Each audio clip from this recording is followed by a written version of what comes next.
কোনো প্রকার গুঁড়া দুধ ছাড়াও 1 লিটার দুধ দিয়ে ঘরে পাতা মিষ্টি দই তৈরি করব। অনেক ক্রিমি হবে। এর জন্য 1 লিটার দুধ নিয়েছি। এটা বলক আসার সাথে সাথেই চুলা বন্ধ করে দিব। চুলা বন্ধ করে দেওয়ার পর অনবরত নাড়তে থাকবো যেন উপরে সর না পড়ে। 1/2 কাপ চিনির ক্যারামেল তৈরি করব। দেখবেন নিচের দিকে একটা লিকুইডি ভাব চলে এসেছে, সে পর্যায়ে নেড়ে দিতে হবে। এটা এরকম কালারে পরিণত হবে।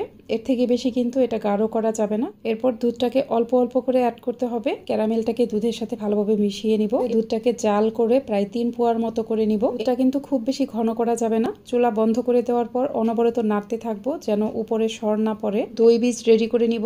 1 লিটার দুধের জন্য 1/2 কাপ নিয়েছি মিষ্টি দই। থেকে 2 ঘন্টার মতো পানি ঝরিয়ে নিয়েছি। অবশ্যই দইয়ের গায়ের পানি ভালোভাবে ঝরিয়ে নিতে হবে। এদিকে দুধটাও কিন্তু প্রায় ঠান্ডা করে নিতে হবে। একদম ঠান্ডা হয়ে যাবে না। আঙ্গুল ডুবালে মনে হবে উষ্ণ একটু গরম আছে। দুধ গরম থাকলে কিন্তু দই জমবে না। দই বীজটা ফেটিয়ে একদম ক্রিমের মতো করে নিয়েছি।